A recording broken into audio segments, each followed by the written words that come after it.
Good evening, everybody. We are meeting on the eve of India's independence and also the partition that followed.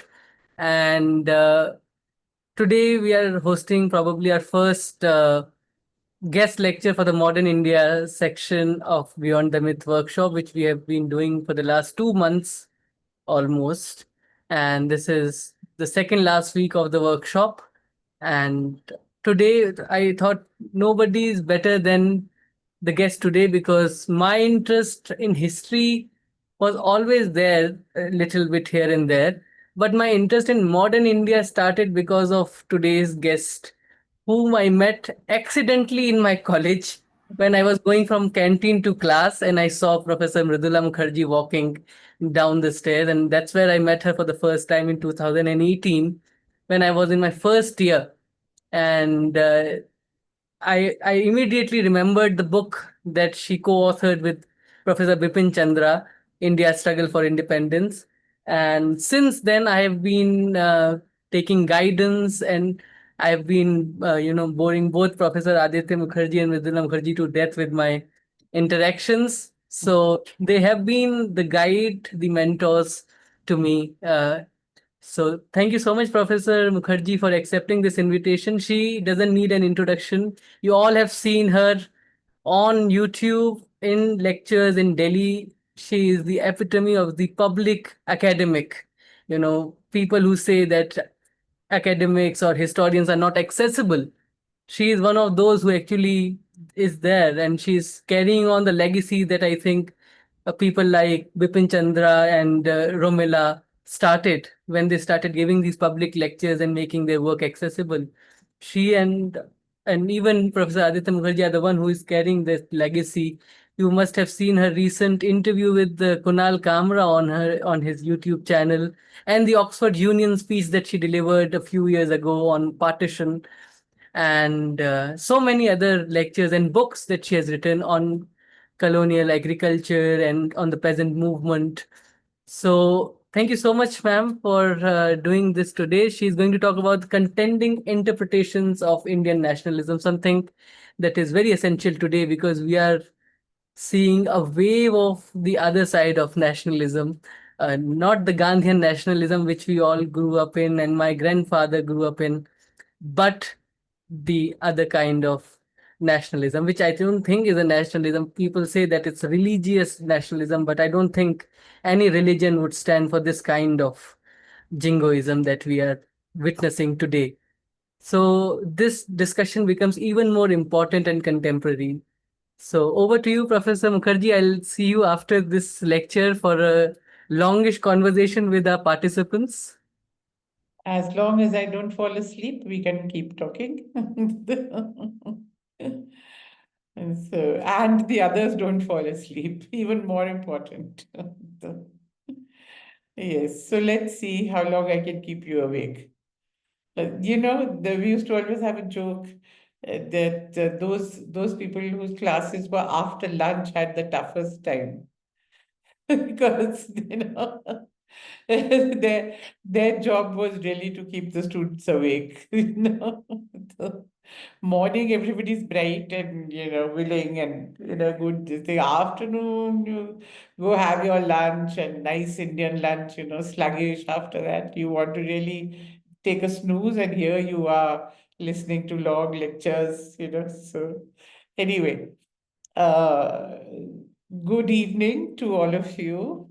I'm delighted to be here. I think this is such a wonderful initiative that I think that, it sets an example of what one can do with barely any resources. It doesn't cost a penny to get the space on Zoom, or, unless you're buying big space.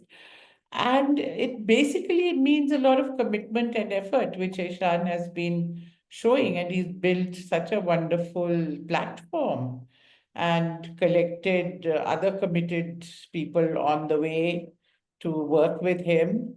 And what a fantastic repertoire of intellectual resources and material he's built up by taking advantage. I know it started during the COVID period. I recall, I think One of the last talks I gave public, I mean, face-to-face physical talks was in your college just before COVID hit.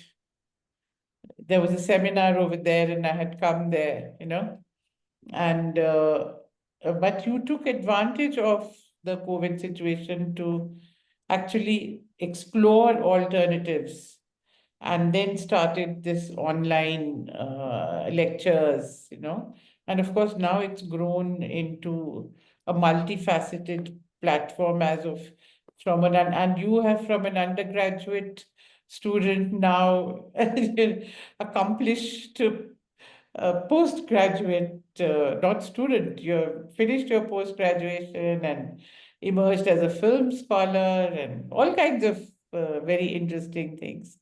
So, also, I want to recognize the great work, Ishan, you and your team have been doing over the years. And I really admire your confidence, And Hey guys, hi honey. what happened? Somebody got unmuted. Madhu Parna Banerjee, I think, Yeah. where it spoke of.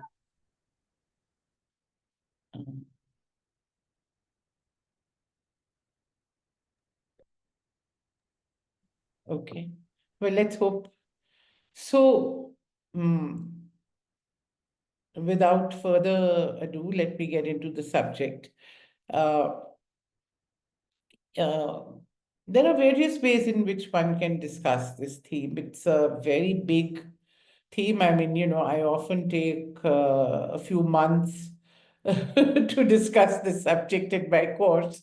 So here I am going to be trying to compress it into 1 hour lecture, because it's a fascinating subject to try and actually see how the Indian national movement, the freedom struggle, Indian nationalism generally as an ideology also has been seen by people belonging to different modes of thought, to different schools of interpretation, influenced by different ideologies, influenced by different methodologies. There are all kinds of things which determine how a historian, a scholar, or anybody looks at phenomenon around them. One is your own background, how you have grown up, what have been the influences on you since childhood. All that goes into the making of your overall perspective. What happened in college, what kind of teachers you had, who were your favorite teachers, what were the books you read at vulnerable age. All that, without your realizing it, goes into making up the kind of mindset you have. And ultimately, all that goes into the way you see things, even as a scholar.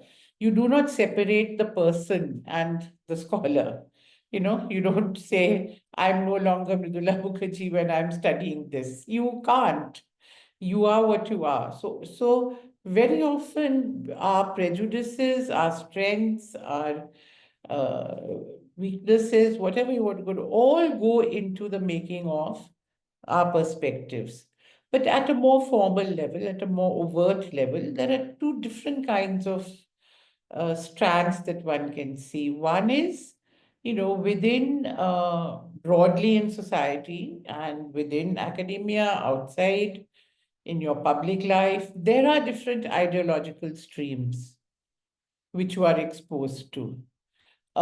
Even if you are not a person who is active politically, you don't go beyond voting or whatever it is, political act that you perform.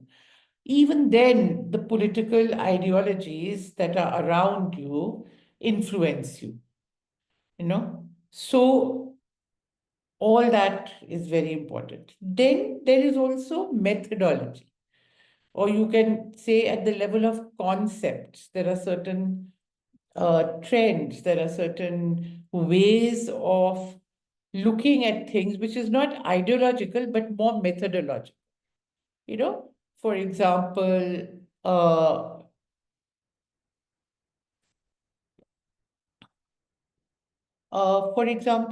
somebody who follows, let's say, an empirical method, of research, of coming to conclusions. The emphasis will be more on looking at the hard data, the facts, and then trying to analyze. So there's and there are different scholarly traditions in the world, like the British academic scholarly tradition is very empirical, you know. In Europe, especially in the French and even in the German and many other, there is a much greater emphasis on more theoretical or abstract methodology, thought. So if you read an E.P. Thompson, who's also a Marxist, and you read Althusser, you can see what I'm talking about. You know, and they are both Marxist, but at the same time, they write completely different kind of works, because the traditions in which they have grown up, what is valorized, what is valued, how you are taught to examine a subject. So he writes the history of the making of the English working class, as like a story which is based on as much gathering of folk songs, of poetry, this that. He combines it all to tell a rich empirical story in which theory is embedded.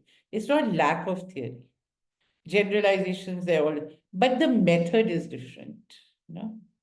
And the contrast, we can take so many contrasts. So anyway, so I just wanted to just introduce this idea to you, not go into it deeper. That perspectives, schools of thought, interpretations are conditioned, influenced by many different things. Often at a surface level, we only think of the ideological, more overt structures, political ideology, but actually there are many different things which are playing in our brains when we are analyzing, when we are interpreting. Okay, so let's come to the Indian case then. And these go on overlapping. Often, certain conceptual frameworks can be present in very different ideological structures. Right. So let me see as I go along if there's examples that I can give to illustrate that.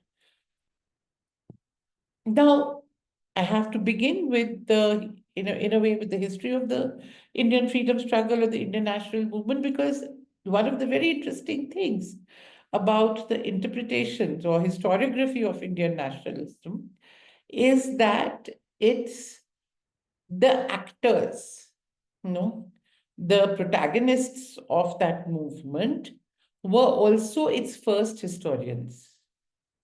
Yeah? They were simultaneously reflecting upon what they were doing and writing its history. Also, till 1947, I don't know whether you people know this, it was very difficult for a scholar to write a history, an independent history of the modern period under the British, because you would, most of the jobs that people had were in the government. A professor in a college used to be part of what they call the education service. It's like a revenue service or this service or that service. You're bound by government rules. Politically also, if you, as a professor, person who was teaching, if you wrote a critical history of the modern period, criticizing colonialism or, what they did in 1857 or anything, you would be out of your job and you could be in jail. So therefore, before independence, the history of the freedom struggle is, from the nationalist point of view, is written primarily by those who were participants in it. But they had burnt their boats anyway, so they didn't care. They were going to jail anyway. They were going to get the brunt of the stick anyway, so they could write what they wanted. So in fact, beginning with Surendranath Banerjee, who wrote the story of his life, and Lala Lajpat Rai writes history of the Indian struggle. I mean, you can go on. Subhash Bose writes the Indian struggle. Jawaharlal Nehru, of course, his autobiography. is the story of India's struggle till 1936, which is when it is written. And then in Discovery of India, again, which he writes when he is in jail for the Quit India movement, 42 to 45, he writes it in 44. He again writes the story till that period. There's so many, who are recording from their point of view how what was going on and etc etc. After independence, of course, the story changes and there is professional historians come into the picture. So, like, very interesting, one of the first works, which was actually an official history of the Congress, was by Dr. Tara Chand. Now, interestingly, before independence, Dr. Tara Chand was actually a scholar of the medieval period. He was also, by the way, education secretary. And Professor Irfan Habib recently was talking about how he was responsible for giving a big grant to Aligarh Muslim University to keep medieval history alive under instructions from Jawaharlal Nehru, who was very concerned that after independence, suddenly, when he looked around, the study of medieval India was disappearing. And only ancient Indian history was being studied and modern history was being studied. As if because of partition, there was no need to look at the medieval period anymore because that was supposed to be belonging to the Muslims, you know. So he made sure that there was a big grant that was given to Aligarh Muslim University too. And in fact, Professor Habib tells a story that that's how he got his first job, because this big grant came in which there were three positions of lecturers and he got one of those. So the connections between individual stories and the big story is also very, very interesting. So I was giving you this example. So Dr. Tara Chand, before independence, he writes on medieval period. But after independence, his is the first multi-volume study of the Indian freedom struggle. And in fact, interestingly, the first volume of that is just the impact of colonial rule on India. It's an economic history. That's how they saw the freedom struggle. So that's one strand which emerges almost along with the struggle. The perspective emerges, all right? The interpretation. Those who are fighting are also interpreting why are we fighting? What is the rationale? So the Dadabhai Naroji and the moderates do the critique of colonialism to show, what is the basis of the Indian freedom struggle. They show how Britain was exploiting India, etc., etc. Simultaneously, there is the counter that's coming in, which is from the British point of view. So we have the emergence of what we call the nationalist school of historiography, and we have simultaneously the emergence of the imperialist school of historiography, right? Now, what is this imperialist school? Again, very interesting. Here too, it is the actual actors who are the first analysts, officials, statements of viceroys, policy documents, no? You can, I mean, for example, all of observers or journalists like Valentine Chirol, a very famous book called Indian Unrest. He was a London Times correspondent who was sent to India because,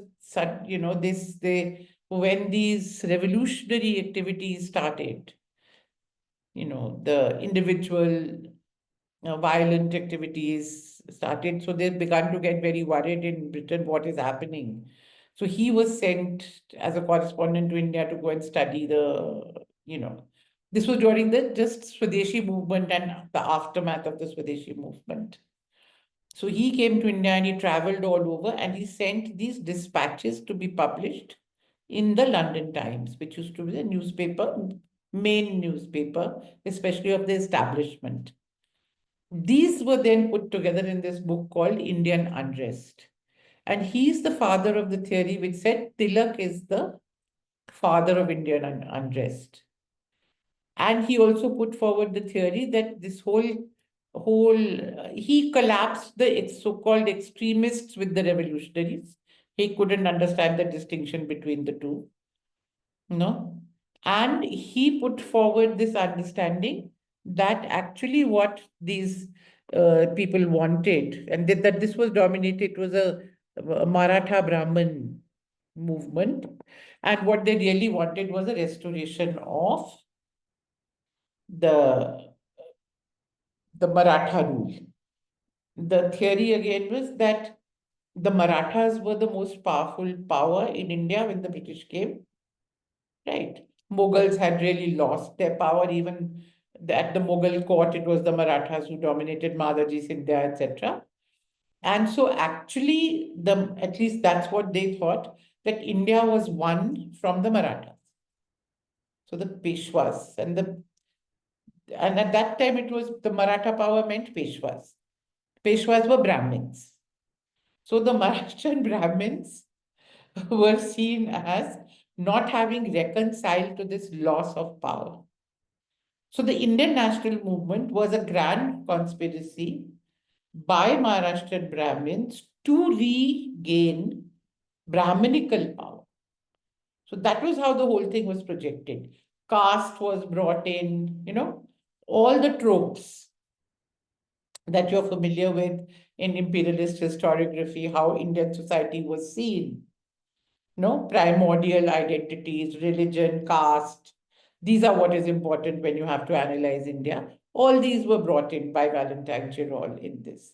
I'm giving this example in little detail because because it will be published in the daily newspaper, it had a tremendous impact on the general public also, as well as on the ruling classes, this particular interpretation. But there were others, Verny Lovett was an official civil servant. He wrote a history of the non-cooperation and Khilafat movements.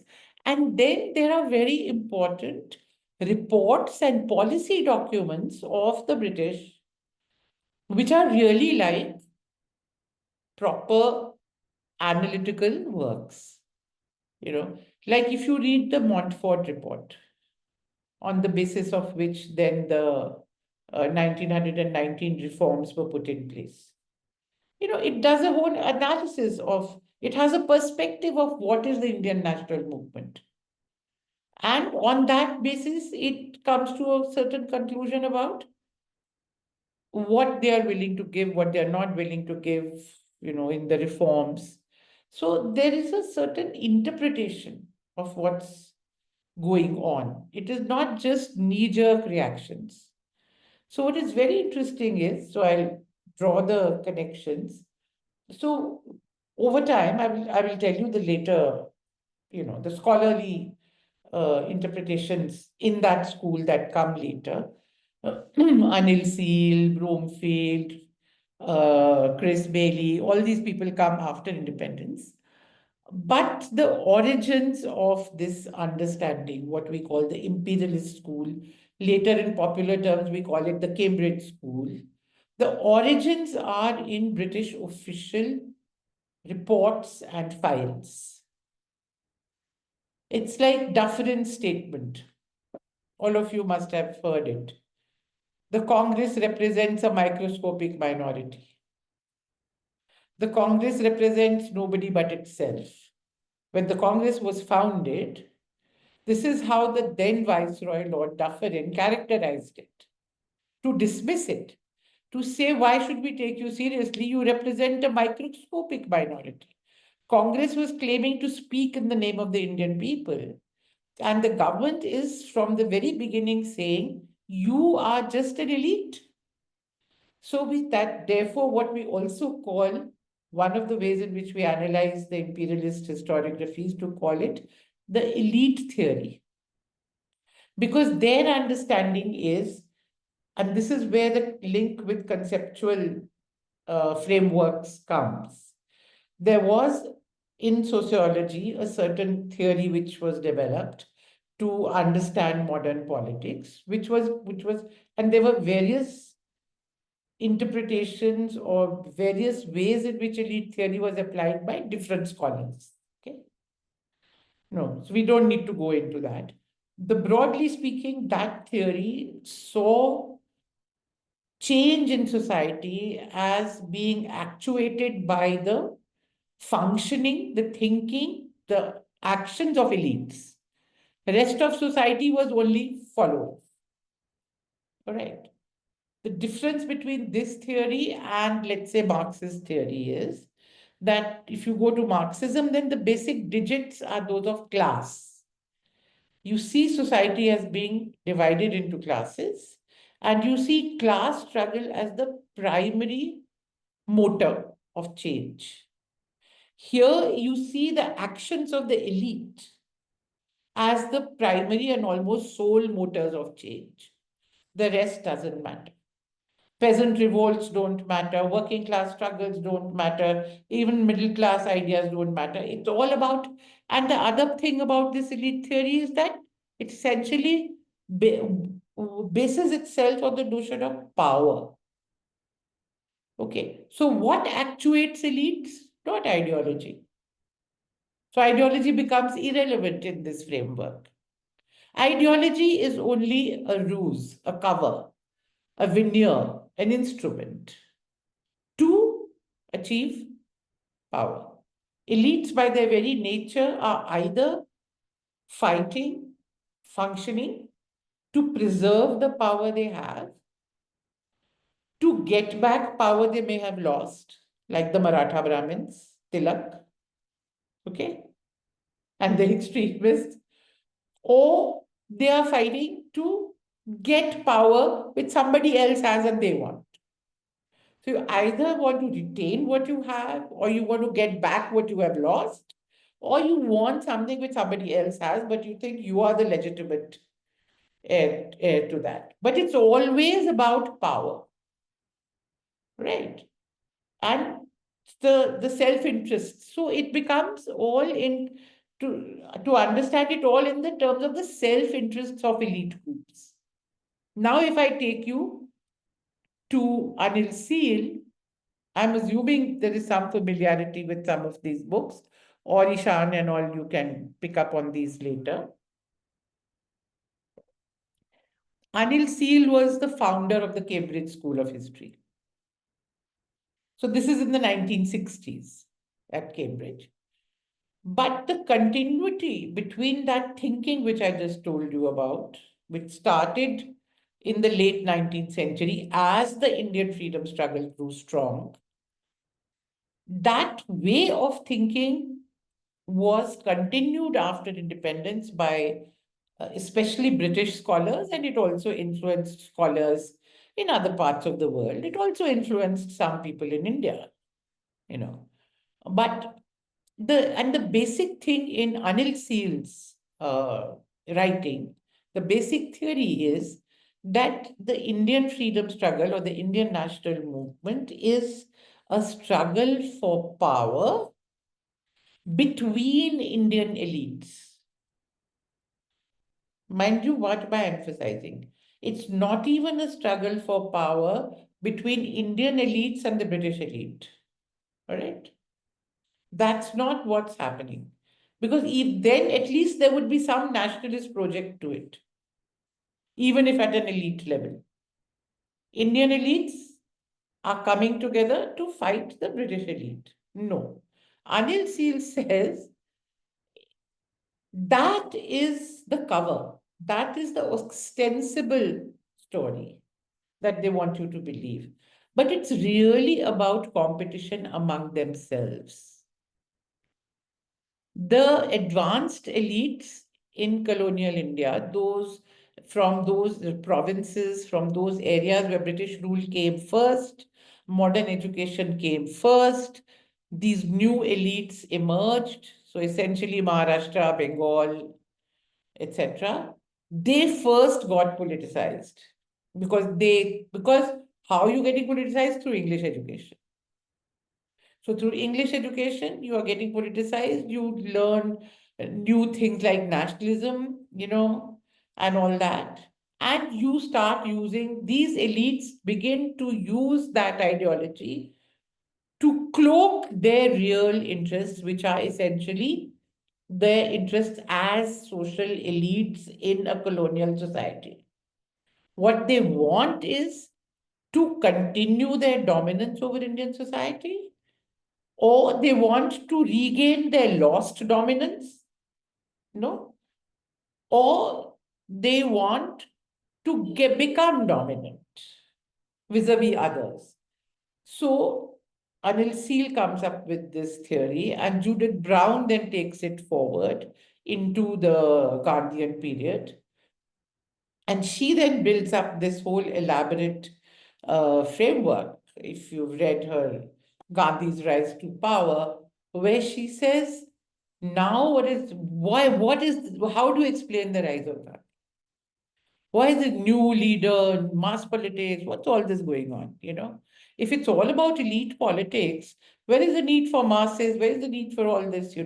So she has this very elaborate theory about how the advanced elites, the early elites, have established their control over the Indian National Congress. Right? Now, in the meantime, education has spread to other areas, the so-called backward areas. Which are those? UP, Bihar, within Bombay Presidency, Gujarat, no? Within Madras Presidency, Andhra, different regions where education went later, not the big presidency towns where it went first. Now these people have emerged, they have got education. They now say, oh, wow, how come that people from these provinces are dominating? Why should we tolerate the domination of the Maharashtrians and the Bengalis and the Tamils, for example, over the national movement? We want our share.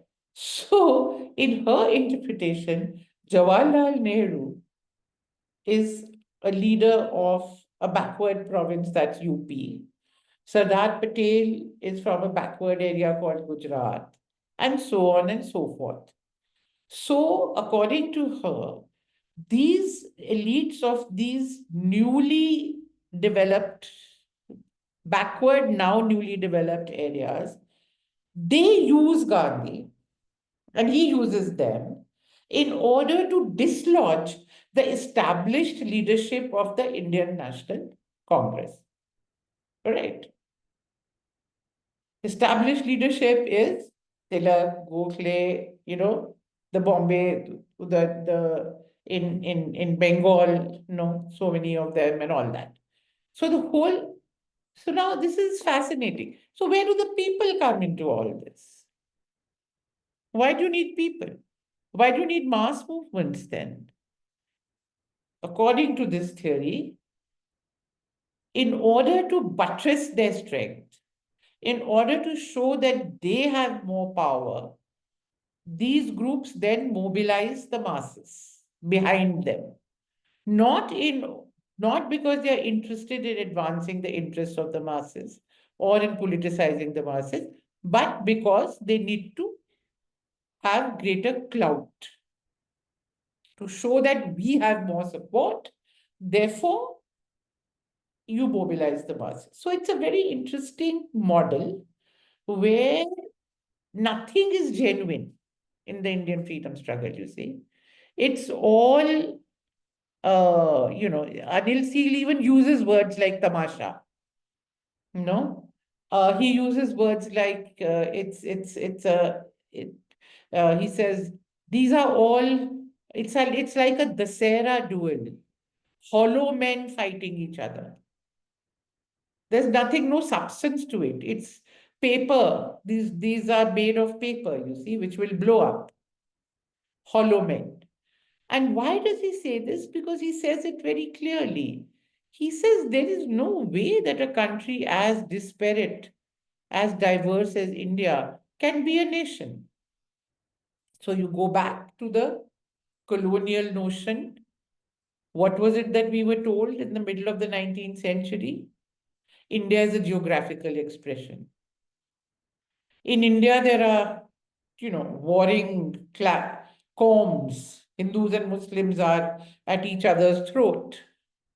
How can there's so many languages, there's so many castes, there's so many religions. You can't come together ever into a nation. You have no common language, no commonalities which are supposed to be necessary prerequisites. In fact, Anil Seal says, I can even conceive of an Arab nationalism. You know how divided the Arabs are into so many countries, but not India. He completely denies the possibility of India ever becoming a nation. Now, if India cannot become a nation, then how do you explain what's going on? There are all these people who are making a lot of noise, you know, who are saying, we are fighting for freedom, who are saying these are the issues, who are doing critiques of colonialism, who are doing all this, making all this noise. So how do you make sense of that? So you make sense of that by saying that this is all an internal struggle for power.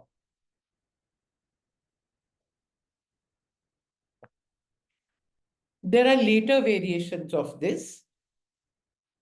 Other scholars, for example, Baker and Washbrook, etc., who write on South India, and also some scholars who wrote on Orissa, who then bring in a new additional concept of what is called the faction theory or the faction model of politics, which is that basically it is a struggle between different factions, or rather, people when they are struggling or competing, rather, not struggling, competing with each other for power, they then form factions, and it's a patron-client relationship where the leaders are the patrons and the masses are the clients. And you do things for them, you do favors for them, and they in turn support you. So, political models from political science, which have been used to explain electoral behavior in post-colonial societies, etc., or in societies in the West, all of those are marshaled, dusted, and brought into play in order to explain this phenomenon, justify your theory. So so far I've talked to you about two different interpretations. Obviously, the nationalist interpretation, as I said, it begins with an understanding of, that's very important. It's not just a political understanding, it's based on an economic understanding of colonialism. So interestingly, the first phase of the Indian national movement, what we call the early nationalists, who begin writing even 1860s, you can say, but certainly by 70s, 80s, 90s, and into the last decade, there's a galaxy of very brilliant intellectuals, beginning with Dadabhai Naroji, but not ending with him, Justice Ranade, Gopal Krishna Gokhale, Joshi, G.V. Joshi, I mean, R.C. Dutt, you can go on. There's a galaxy of these, and if you put all their writings together and see the body of literature that there is in that period, of a very, very rigorous scholarly level. I mean, they all of them write works which could do any great scholar proud. No. Ranade, for example, does this whole analysis of agrarian systems all over the world. What are the models? Where is their peasant holding? Where is their landlord? And on the basis of that, he develops a whole understanding of what is appropriate for India. No? I mean, that's the level at which R.C. Dutt does a critique. He was an ICS officer. who took early retirement. He was a scholar of classical literature. He also wrote on the epics. But his critique, he wrote, as you know, I'm sure you've used them also, the 2-volume Economic History of India. In my understanding, till today, we have not written a substitute for that. If you want to understand the economic history of India, you have to go to R.C. Dutt. We have not succeeded in writing a substitute. Cambridge Economic History and all that are a different kind of work. And the modern one on the modern period is not particularly good. It has a colonial sort of bias also. So R.C. Dutt wrote such fantastic work, and then he did a critique of the land revenue policy of the British, which he publicly spoke about. And it was so powerful and so convincing that the British actually had to change the principle of land revenue policy in India. They actually came out with a new policy document where they said that we will not take more than 25% of the produce, because he showed how in practice it went much beyond what the theory was. So, I mean, this was before the era of mass struggle. With sheer intellectual uh, labor, these people, Dadabhai Naoroji spent 20 years sitting in the British Museum and working. It is said that he and Marx used to be sitting at the same time. Now, no one knows whether they ever talked to each other or not. But they overlapped in terms of when they were working and sitting and analyzing, Marx was analyzing capitalism and he was analyzing colonialism, you know. And it's fascinating. You just think of, and the quality of the work, and they would use all the British data, all figures, so that the British could never counter it because they didn't bring their own data and say, they said, these are your figures. We've taken it from your documents and we are only analyzing it to show you what is the effect of your policies. So, we should be aware that the first theory of colonialism was actually put together by these early nationalist intellectuals. This is before Lenin's theory of imperialism, Hobson's theory of imperialism. They were the first in the world to actually analyze a concrete historical situation and say, there is something wrong with what you're saying. Our association with the leading country of industrial revolution, leading country of capitalism is not benefiting us, which is what the British theory was, or the British propaganda was, that India is so lucky that they are part of our empire because they are getting all the benefits of a developed country. And here they showed that actually India was being exploited and was enabling the development of Britain at crucial points, in crucial ways, in terms of contributing capital, in terms of contributing market, in terms of contributing raw material, how the whole industrialization was based on exploitation of the colonies. It was not that the development that was happening in Britain was benefiting India, because being associated somehow, we were also progressing. So they turned the whole thing around and created a justification for a movement which said ultimately, the British connection must end in order to develop, in order to grow, in order to end poverty. Dadabhai Naoroji wrote his Poverty and Un-British Rule in India. They connected the poverty of the peasant to the exploitation of the British through the land revenue system, through the system of trade, etc., etc., etc. So I think it's very important that we see both these analysis, the imperialist perspective and the nationalist perspective, which emerged from the late 19th century onwards.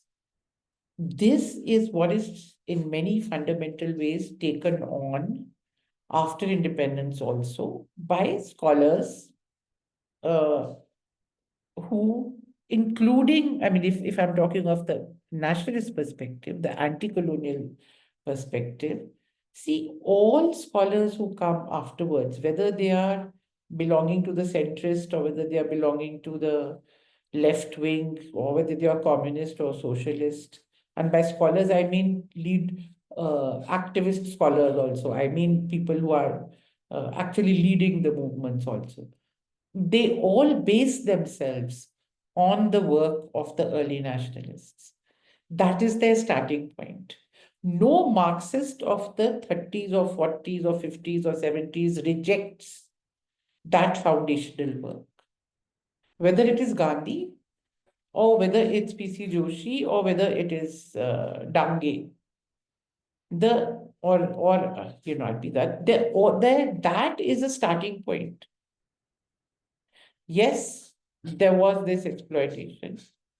India was made into a colony, and then you go forward. Right.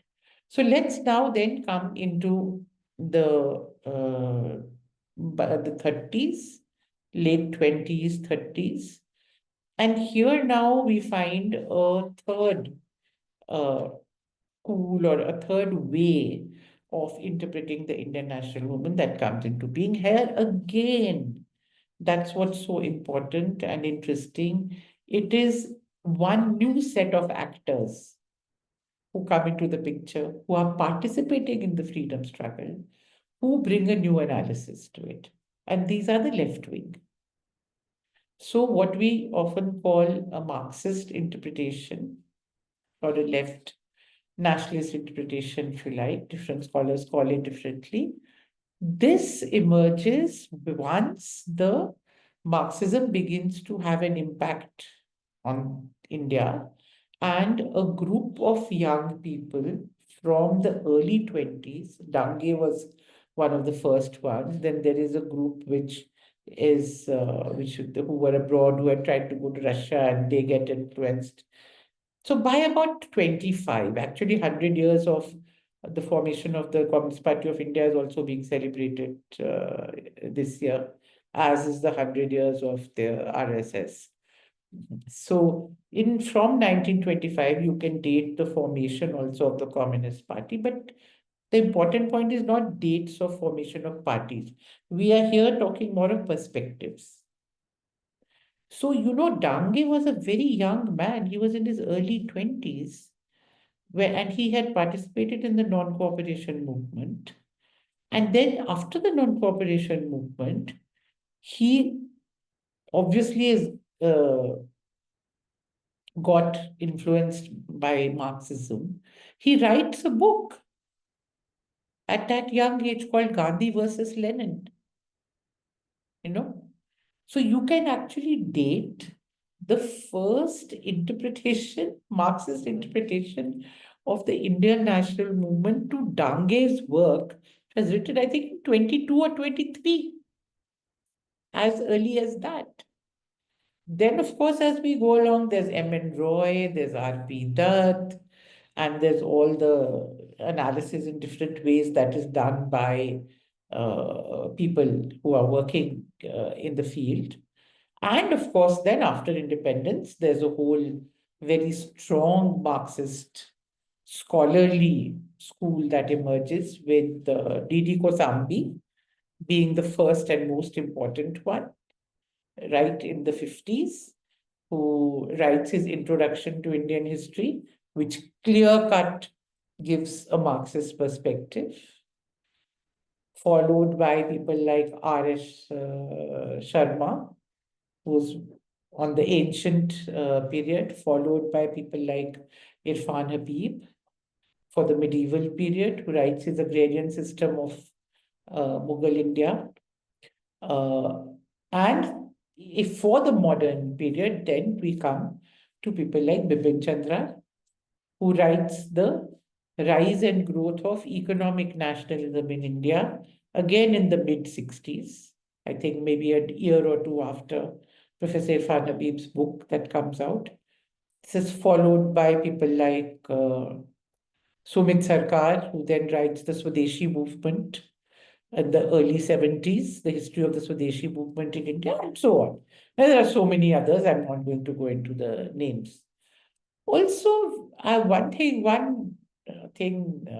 interesting phenomenon that I want to talk about is see that there is also overlap between schools in the sense that very often people we put into one could actually fit into the other. And a good example is Jawaharlal Nehru.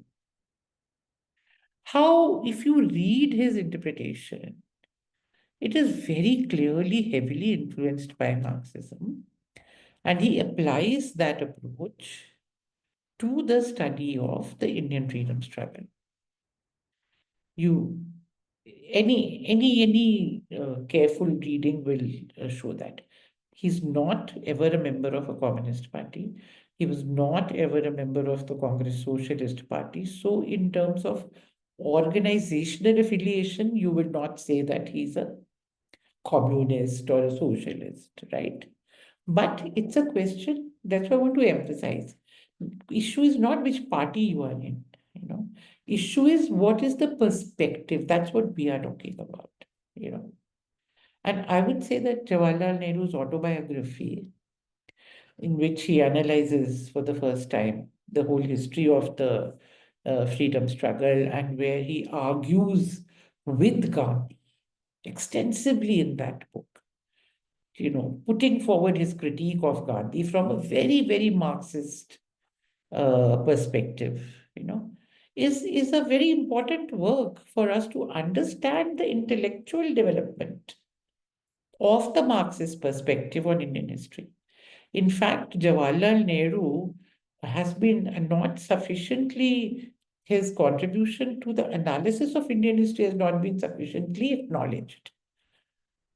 In fact, if you read his writings, his speeches, and so much else, and if you put together all his writings, his books, and all that, you know, which are phenomenal, you will see that his understanding of history and of Indian history, he's among the first people I think that I know who says that this division of Indian history into a Hindu period, Muslim period, and British period is all wrong. You know,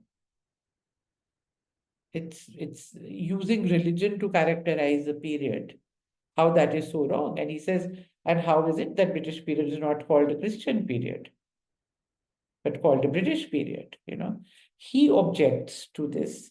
He, in fact, by the early 50s is already talking about how history writing cannot be a history of the ruling classes, of the story of politics. It has to be of the story of the actual life of the people, their everyday lives, their everyday struggles. That is what history is about. He's already saying that there cannot be histories of individual countries. We are so connected, what we today call connected histories. All these ideas are there in Jawaharlal Nehru if you read him carefully. 40s, 50s, 30s, no, this whole understanding. And of course, he gives a whole interpretation of Indian history in Discovery of India, right? By writing a whole book, giving a certain perspective, you know, on what is the understanding, the civilizational understanding of India and all that.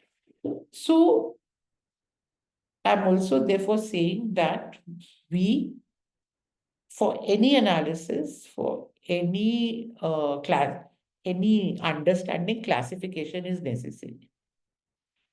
You have to think in terms of models, you have to think in terms of schools, but at the same time, one must be aware that within each school, within each trend, there is diversity. Sumit Sarkar is a Marxist, and so is who could I give as an example? Writing a very different kind of history. I mean, the range of interpretations that is possible. I mean, even if you compare someone like Namboodiripad, who wrote extensively on the national movement, he wrote on Gandhi separately, he wrote Gandhianism. And if you compare with somebody like, let's say, uh, S.G. Sardesai, who also wrote a lot on this thing, or you come to the scholarly, there are A.R. Desai, for example, you know, there's a lot of difference between A.R. Desai and R.P. Dutt. They're both writing around the same period. A.R. Desai also was writing in the late 40s and 50s, and but there's a big change. I can't go into details because then we'll get bogged down. But that's where I bring in individual background. So let me give you one example. A.R. Desai was a Trotskyite. All right. He faced a lot of discrimination also from the Communist Party because, as you know, Trotsky became a very bad name for the mainstream Communist parties. But before that, he was a Gandhian. He actually was a participant in the civil disobedience movement of 1930 to 32. So there was a point at which I was trying to look at how different scholars had seen the Gandhi-Irwin Pact. We are familiar with Sumit Sarkar, who did a whole critique of why the Gandhi-Irwin Pact happened in terms of the pressure of the business community on Gandhiji, and they put pressure on him to come to a compromise, etc., etc. Now, so I was comparing R.P. Dutt, and I also then looked at A.R. Desai and others to see how different scholars within the same framework were analyzing one particular historical phenomenon. And what is very interesting is that A.R. Desai, in R.P. Dutt, the critique is there. But in A.R. Desai, there's not a word of criticism of the Gandhi-Irwin Pact. So I asked myself the question, how is it? Otherwise, he's following a Marxist model completely. The only reason is that he was a participant in that movement and he knew the truth of that movement. He knew that the impact of the Gandhi-Irwin Pact was positive, that people welcomed it. It was not seen as a compromise. It was not because of any bourgeois pressure. It was because of the nature of the movement is such that you must, in the Gandhian movement, a compromise, a settlement, conversation is something that's toward positive. So when the opponent responds, you cannot say no. Also, that movements have limited lifespans. This is what Bipin Chandra argued in his long-term dynamics of the Indian national movement. To understand the Gandhian movement, that then you don't see these as compromises. These are inevitable breaks in a movement, part of the whole pattern of struggle of a Gandhian movement. So it was fascinating to see how within Marx's historiography, because he himself was a participant, he knew the reality.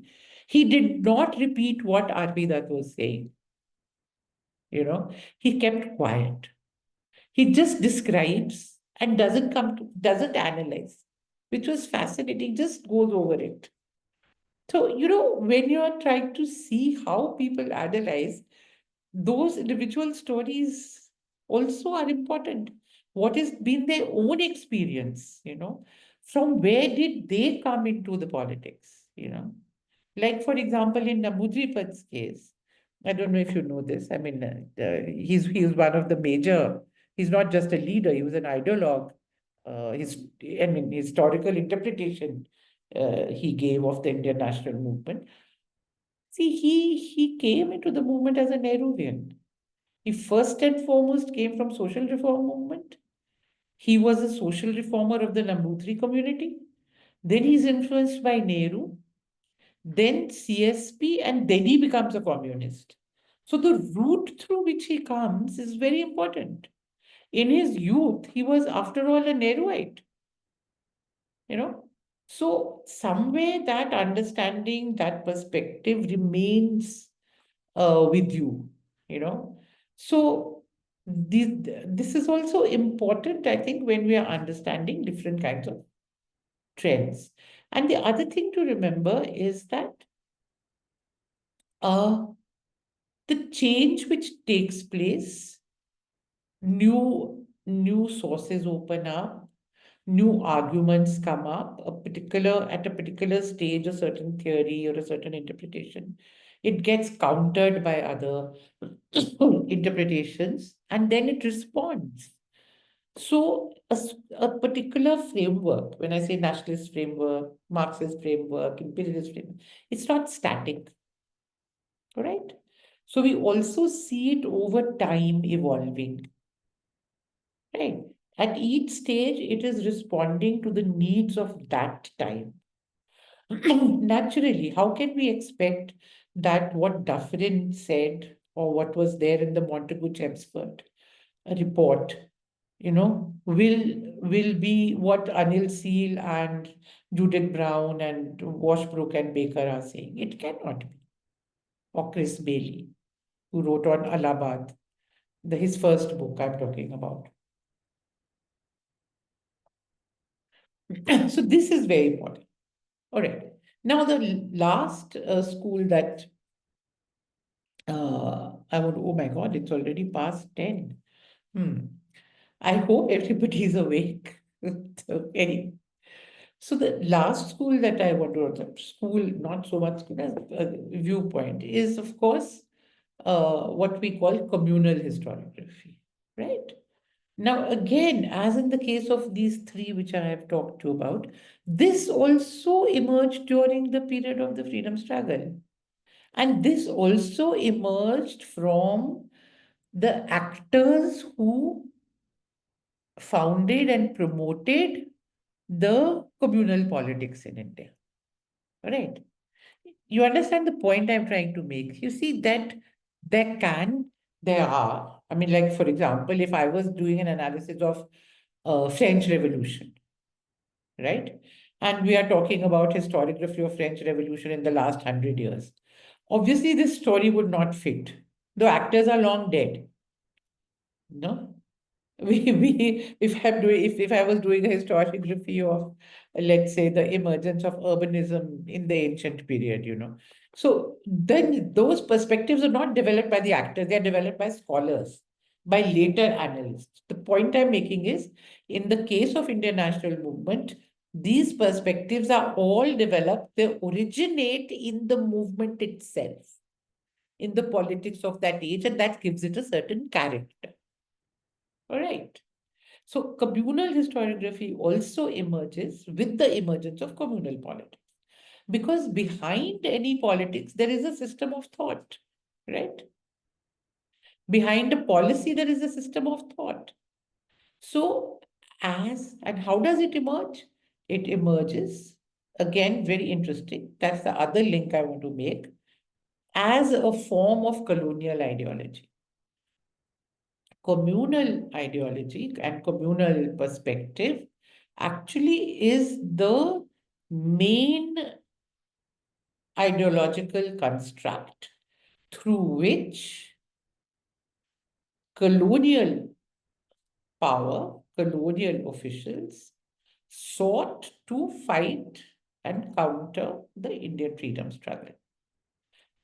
It turned out to be their most powerful weapon, because the basic argument of communal perspective is that there can be no unity in India. Why? Because there are essentially two big communities, Hindus and Muslims. They have always been at each other's throats.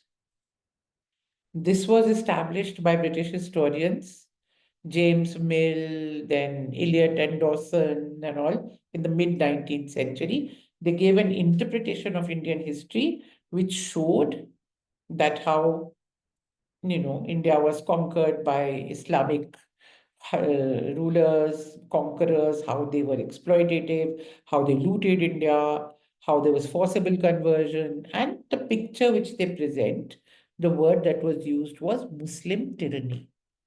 When the British come to India, that is depicted as a liberation for the Hindus.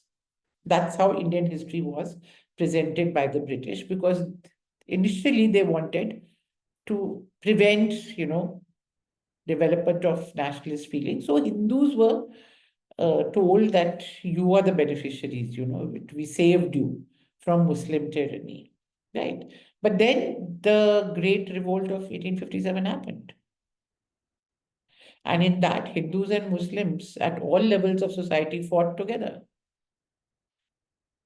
whether it was elites or whether it was the masses, peasants, artisans. They combined, you know. There was Rani Jhansi, there's Bahadur Shah Zafar, you know, and so much in between. There's Begum Hazrat Mahal, there's Kuvar Singh from Bihar. It goes on the story. So after the revolt of 1857, the British now said, now what do we do? So the first reaction was that they said Muslims are the ones behind the revolt of 1857. Why? Because we took power from the Muslims. So they are angry. Hindus were not responsible for the revolt of 18. That's their first interpretation. So Muslims are the villains, right? Who the Hindus? Muslims are the villains. It's a continuation of the same Muslim tyranny story. But what happens is, one, they, of course, there's tremendous repression against the Muslims, denial of jobs, denial of opportunities, and they also tend to then go back into themselves and stay away from, contact with the British. There's a reaction. So the late 50s, this begins, 60s, 70s, this is the story. But among the Hindus, at the same time, anti-colonial ideas begin to emerge as a result of education, as a result of intellectual, you know. So by the 70s, the British find, 1870s, that there is a whole, and that this was reflected in the vernacular press, particularly Indian language press. That's why they put the Vernacular Press Act to suppress it, not English. English newspapers were not suppressed till much later, right? So new ideas were coming up in the vernacular press. And they saw that. And then they said, oh my God, we need to change. These guys are becoming very militant against the British. So we need to befriend the Muslims. And that's when then the Anglo, what's the name of Anglo-Oriental College in Aligarh is set up. The beginning of that story of befriending. That's when Sayyid Ahmad Khan is wooed. The same Sayyid Ahmad Khan, who 1857 revolt, he analyzes and he says Hindus and Muslims are like the two beautiful eyes of the bride of India. He's wooed and he begins to then go into more of a loyalist path with the argument that Muslims need to modernize, get modern education because they have fallen behind, which was true. But the price of that was loyalty and become a bulwark. And then that story continues. So from 1870s, the colonial policy changes as they see more nationalist ideas emerging among the Hindu population, fall back on the feudal, especially first Muslim feudal elites and all that, build them up. So now that ideology is already there, with which the colonial powers are countering. What do they do with how they establish the Muslim League? Delegation goes, Swadeshi movement, a delegation goes to the Caribbean and says, and with the British patronage in 1907, the Muslim League is established. That's there. So already a communal ideology among Muslims is being inculcated, right? And very soon you start getting the reaction from Hindus. 1915, the Hindu Sabha is formed. 1925, the Hindu Mahasabha is formed. 1925, the RSS is formed, right? And that's so among Hindus, you start getting a communal trend. Among Muslims, of course, you start getting a communal trend. Among Sikhs also.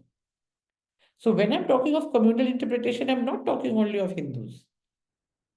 Among Sikhs, how it is promoted, there's a Akali movement, which is an anti-imperialist movement for reform of Gurdwaras. But the British then bring in a Gurdwara Reform Act and win over a section of the moderate Sikhs, to their side and begin to play those politics and encourage a communal. But there was a significant section of Sikhs which remained anti-imperialist, became radical also because Gadar movement was there, Babbar Akali movement was there. There were counter trends.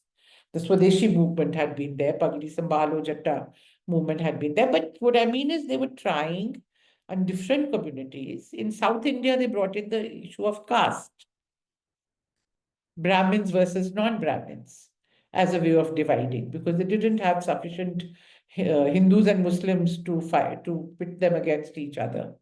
All right. Now, it is this communal ideology which created by the British. So it's a colonial ideology, which is then adopted by different sections of Indian society in these forms, in the form of a Hindu communal ideology, a Muslim communal ideology, a Sikh communal ideology. This is how it's absorbed, and it begins to look as if it is emerging as an autonomous politics, but it is not. The ideology is the creation of the British. And therefore, you would find all communal groups in India, in the entire, they remain loyal. Communal and loyal go together. Muslim League was loyal, Hindu Mahasabha was also loyal. The communal Sikhs are also loyal. It's quite fascinating. It's conjoined twins. Just like the word secular democracy goes together. You cannot be democratic unless you're also secular. You can't be secular without being democratic. So secular and democratic go together. Similarly, colonial and communal and loyal go together. We don't have to go into the details. I'm just talking of the perspectives. Now, this perspective begins to, through the writings of people like in the Hindu, this thing like Savarkar and others, Golwalkar writes his thing, and other people also, ideologues of various kinds, it begins to permeate. And later you find a reflection in different kinds of works by different people. However, I would like to point out that, fortunately or unfortunately, you find very little reflection of this perspective in the scholarly world. In fact, that is one of the tragedies which this interpretation or this viewpoint faces. That, like, for example, the last 10 or 15 years, we've been hearing they are coming out with a comprehensive history of India. Sankalan Bharat, what Sankalan Samiti and all that. I'm still waiting for the first volume to come out. There's a dearth of genuine scholarly work with this perspective, and for good reason. It is very difficult to convert this perspective into a scholarly interpretation, because the facts are so much at variance with the interpretation. You can promote it at the level of propaganda and politics, but it's very difficult to sustain it at the level of academic, rigor. Very, very difficult. Now, of course, you have more sophisticated practitioners like Vikram Sampath has come, with a book on Savarkar and all that kind of thing. But so to come to this, but there is interpretation which today is become very powerful in India. Therefore, we have to take it seriously because a powerful political trend who's in the ruling seat right now and for the last many years buys into and promotes this interpretation in a very big way, right? So it's not just a question of a scholarly, one trend among four, as I have described it. It's not just, okay, there's nationalists, there's imperialists, there's Marxists, and there's also communal, and we can discuss this thing. The trouble with this particular one, why we need to discuss it and take it seriously and analyze it, is because it is affecting in a very negative way the fabric of Indian society and politics today. It is promoting divisiveness.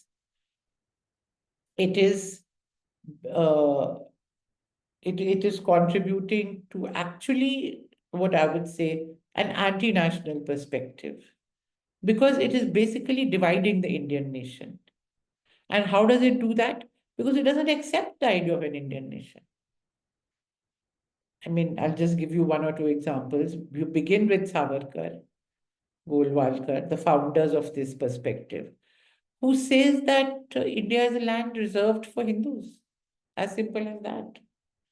You can only be a true Indian if your Pitribhumi and Punya Bhumi are in India. Pitribhumi is fatherland, Punya Bhumi is holy land. Now, if I happen to be born a Muslim, how can I say my Punya Bhumi is here? If I happen to be born a Christian, how is my Punya Bhumi here? Naturally, it's in Jerusalem, or in Makkah, Medina, or wherever. It can't be in India because that's not the way historically my religion has grown.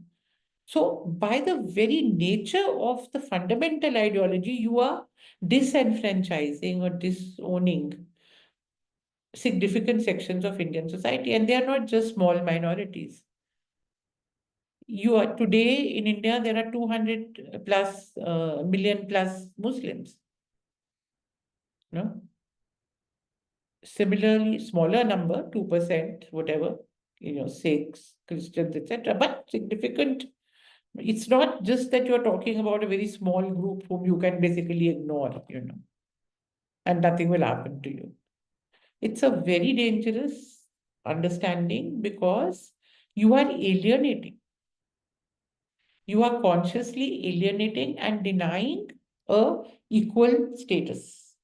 Constitution is there in everything. I'm talking of this ideology. An ideology which does not in its heart accept the legitimate right of a person by virtue of being born in a particular religion, a religion which was not born in India for no fault of theirs. What can they do if the founder of their religion was born somewhere else in the world? So basically, it's like racism, you see. If you are born a black or a white or whatever, whichever, you are doomed. If I have a certain attitude towards blacks, then it cannot be redeemed by the individual doing anything. Because my belief is based on the fact of their birth. Right? And you can't change your color. Therefore, the only way that a Hindu communal perspective will accept a Muslim is if you change your religion. By logic. I'm talking logic, based on the theory. Now, various kinds of gloss is put on it and this and that and the other, but we should be aware. And we should also be very clear that they claim to be nationalist, but in their essence, in the heart, a perspective which divides a nation, how can it be nationalist? How can? In a multi-religious society like India, if you believe that Indian nation can only be built and sustained by an ideology of Hindu nationalism, where is there space for those who are not Hindus? So by virtue of your essential characteristics, you are dividing the Indian nation. Yes, you want a Hindu nation, but that is not Indian nation. You can't become an Indian nationalist. You can't say I'm a nationalist for India. You may be a nationalist in your understanding. But as of now, we are talking of India, no? And also, I'm not even going into the theory of it. The theory on which this thing is based, that this homogeneous essentialism of nationalism. In India, we showed through our long freedom struggle that we did not accept the Western model of nationalism, which was based on one language, one religion. We based our freedom struggle on an alternative model where we accepted diversity, in fact, celebrated diversity, and we said we are not going to be divided on the basis of language, on the basis of religion, on the basis of caste. We have a different understanding. One, we were united because of anti-imperialist struggle. And two, as Nehru shows in Discovery of India, we are united by our history, our civilizational history. That is what was reflected in our freedom struggle. If the freedom struggle had put forward the idea of nationalism, which went counter to Indian history, it would not have succeeded. We must understand that. It fitted in with how people experienced their own culture and their own history, and therefore they accepted it. Gandhi was accepted by the people of India and venerated because there was something about him which reflected the truth of India as people experienced it and saw it, and they identified with him. It was not that he had some charisma. He was not a handsome man. He was not a great orator. His voice was, he spoke very slow, very, he had he was not an actor like many other leaders are, good actors. But obviously there was something in him which contained the essence of India and which could appeal to every Indian. So we have to understand that there is a certain understandings are based on also our understandings of the long-term trends. They don't just come out of by reading 10 books. When we are talking of, yes, Marxist interpretation, this, that, all that is very important, no doubt, the scholarly part. But it's ultimately what succeeds and what works in a political context and a social and cultural context is that overall understanding. Where do you stand when it comes to saying that what from prehistory to the Indus Valley, through the Vedic civilization, through Buddhism, through Jainism, through the different things, through the coming of Islam, Sufism, so many things what is it that we have ultimately, where are we today? All of that is in us. You can recognize elements of the Indus Valley around you.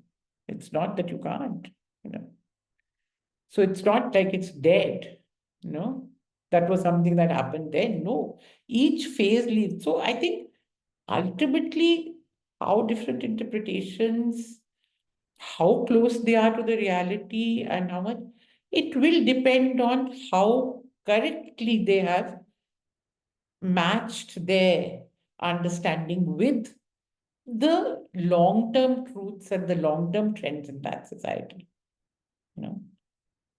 I think I'll stop there. Talked enough. Thank you so much, Professor Mukherjee, for that very, very interesting lecture. And I think all of you now have got the sense how I got interested in modern India because of her lecture, because they are so engrossing, and you get to think of so many different things together. For example, this is the one of the only lectures this year that I had 5 pages of notes that I made during the lecture. Right from Tara Chand's history of Indian national struggle to the imperialist interpretations of the Indian movement, and Anil seals this idea struggle for power between Indian elites and Judith Brown's. And I think the term that I think she uses is subcontractors for these local elites Yes, yes. who uses Gandhi to make space for themselves in the movement. And then we lead to the nationalists, R.C. Dadabhai Naoroji. And when you were talking about uh, R.P. Dutt and others, Rajni Dutt and others, I was reminded of my conversation with Professor Habib recently when he shared him being in audience to R.P. Dutt's lectures in London and how he disagrees with a lot what Rajni Dutt wrote and EMS wrote. He criticizes EMS's idea when he saw Indian national movement and in his paper. And so we see these challenges within the interpretations that you mentioned. Um, and of course, Dadabhai Naoroji, as somebody mentioned, is the first nationalist in that sense who gives this theory of drain of wealth that influences so many other theories of imperialism, as you mentioned. And then your guru and all are, I think, the god of modern Indian history in that sense, Bipin Chandra, who becomes this institution in himself. And he starts as a Marxist in his articles and in his first book. And then he also goes beyond Marxism and looks at various other things and becomes. Uh, he becomes his own school of theory, which I think is encompassing of nationalism plus Marxism. So you get something. For example, if we read his book on the emergency that he wrote, which I think is a brilliant book, which everybody should read, not much well known. We all sadly know about his 2 volumes on the national movement and what happens after uh, India since independence. So one should look at that. Another thing that you pointed out is Nehru as a scholar who has this glance of Marxism when he writes his autobiography and critiques Gandhi in that.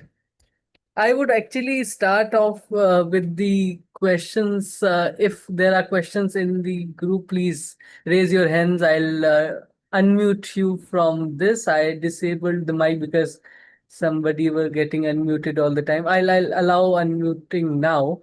But also this very important point which you mentioned, Vernacular Press Act, there is a very interesting story that P. Sainath recently mentioned that when this act was introduced, a lot of newspapers changed their languages overnight. For example, Anand Bazar Patrika, which was a Bengali newspaper, overnight became English Yes, yes. to just save themselves from this. Right. uh, Who were you referring to when you said this? P. Sainath. Oh, by the way, that was one of Professor Bipin Chandra's favorite stories, which I'm sure Sainath heard when he was his student. So yes, It was one of his favorite stories. He told it to everyone in every class. so he recently told it in the context of bombings in Hiroshima, Nagasaki, and the media. So that's when he mentioned this. And then how you brilliantly ended with this communal interpretation, which we see face to face. Madhuparna, you'll have to unmute. Uh, Madhuparna is unmuting herself today a lot. So Madhuparna, please, if you have questions, please unmute. Otherwise, so I'll end the recording here, and we'll then get to some minutes of conversation if you have questions. I'll also ask my question. I'll just end the recording here. Okay.